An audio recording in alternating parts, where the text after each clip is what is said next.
পনির মশলার রেসিপিটা তৈরি করব, তার জন্য কিছু মশলা আমি প্রথমে রোস্ট করে নেব মিক্সিতে গুঁড়ো করার জন্য জল ছাড়া।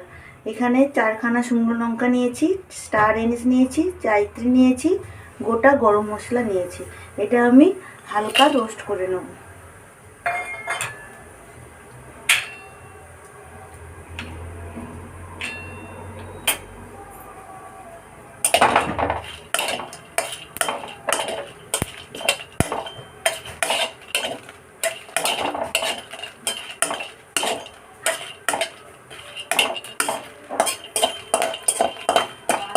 এবার কড়াইতে আমি সাদা তেল দিয়ে দিচ্ছি।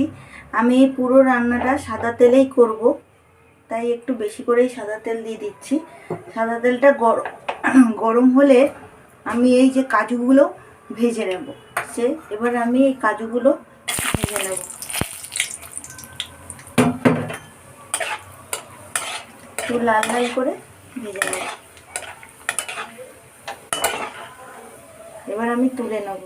এই গরম তেলের মধ্যেই আমি যেই তেলে কাজু ভেজেছি সেই তেলের মধ্যেই আমি এই পনিরগুলো ভেজে নেব। বেশি লাল লাল করে ভাজার দরকার নেই, হালকা ভেজে নেব।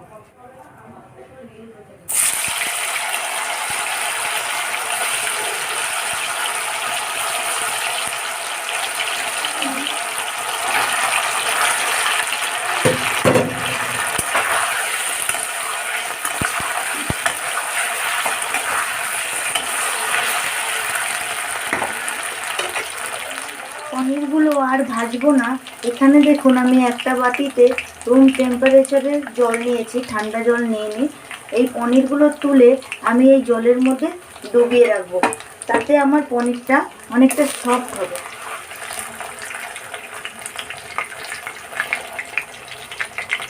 এখন এই জলের মধ্যে দিয়ে দিচ্ছি।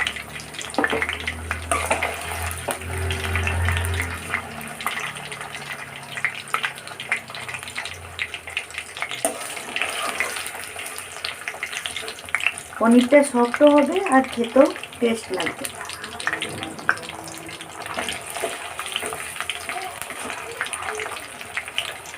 বানানোর জন্য প্রথমে আমি ফোড়নে গোটা মৌরি আর গোটা জিরে দেব।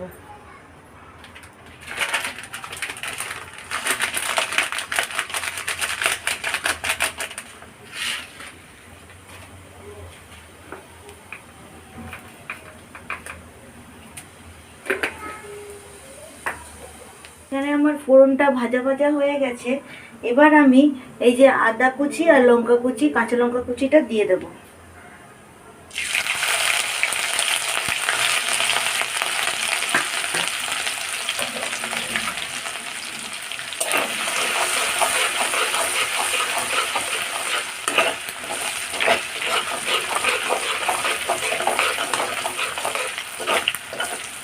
এর মধ্যে আমি একটু হলুদ গুঁড়ো আর একটু ধনে গুঁড়ো আর কাশ্মীরি লঙ্কার গুঁড়ো দেব।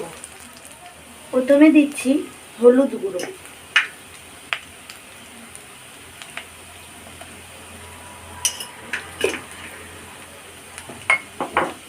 তারপরে দিচ্ছি কালারের জন্য লাল কাশ্মীরি লঙ্কার গুঁড়ো।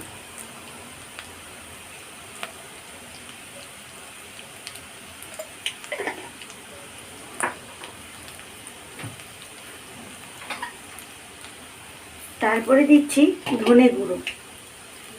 এখানে কিন্তু আমি জিরে গুঁড়ো দেব না।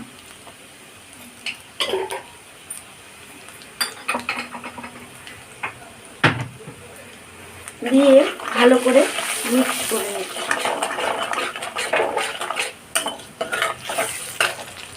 এইখানে যে আমি 3খানা টমেটো বেটে রেখেছিলাম, এই টমেটোটা আমি এবার এখানে দিয়ে দেবো।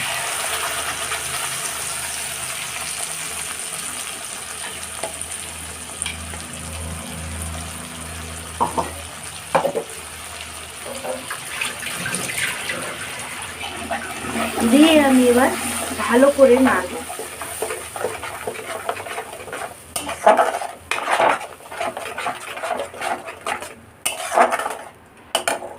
আমি টেস্ট অনুযায়ী একটু লবণ দিয়ে দেব।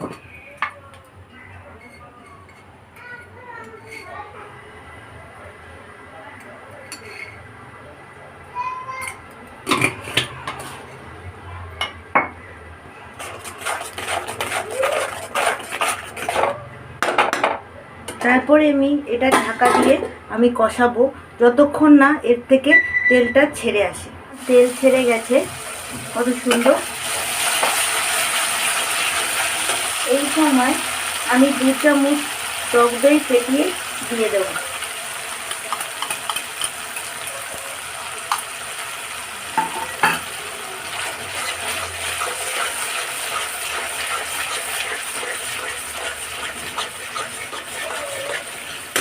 টেস্টের জন্য এখানে একটু চিনি অ্যাড করব, আপনারা না চাইলে নাও দিতে পারেন।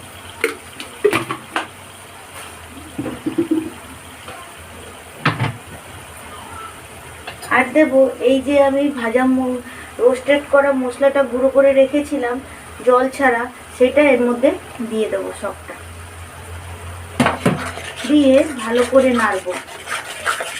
আমি কিন্তু এখানে 1 ফোঁটা জল ইউজ করিনি এখনো।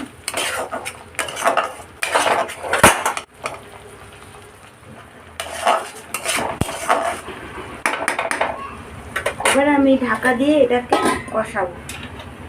ছেড়ে গেছে, এই সময় আমি এর মধ্যে কাসুরি মেথি ইউজ করব।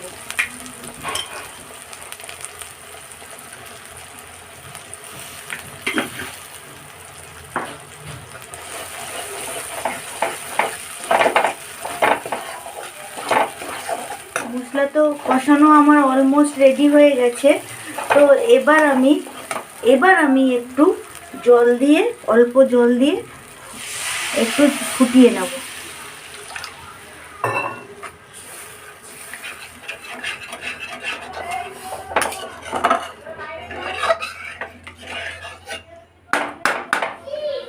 এবার ফুটে আসলে আমি এই জলে ভিজানো পনিরগুলো দিয়ে দেব।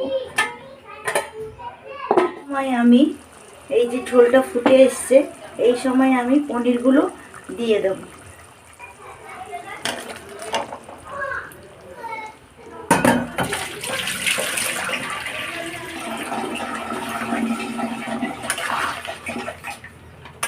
পনিরগুলো দিয়ে আমি বেশিক্ষণ ফুটাবো না আর বেশিক্ষণ নাড়বো না। যত বেশি ফুটাবো পনিরগুলো ভেঙে যাওয়ার চান্স বেশি, কারণ আমি জলে ডুবিয়ে রেখেছিলাম। পনিরটা অনেকটাই সফট, আর ভেঙে গেলে এটা খেতে ভালো লাগবে না। তাই খানিকক্ষণ ফুটিয়ে আমি নামিয়ে দেবো। পনিরটা আমার হয়ে এসছে। এবার আমি ধনেপাতা ছড়িয়ে এটা নামিয়ে নেব। এখানে আমার পনির মশলা রেডি হয়ে গেছে, আমি বাটিতে সার্ভ করে নিয়েছি। তো রেসিপিটা আমার ভালো লাগলে একটা লাইক করবেন, শেয়ার করবেন ফ্রেন্ডস ফ্যামিলির সঙ্গে, আর সাবস্ক্রাইব করবেন অবশ্যই। তো এই রেসিপিটা আমি যেরকমভাবে বানিয়েছি আপনারা আমার দেখে একবার বানিয়ে ট্রাই করে খেয়ে দেখবেন। নিরামিষের দিনে বিরিয়ানি বানিয়ে বা পোলাওয়ের সাথে বা পরোটার সঙ্গে খুব সুন্দর খেতে লাগে। এখনের মতো টাটা।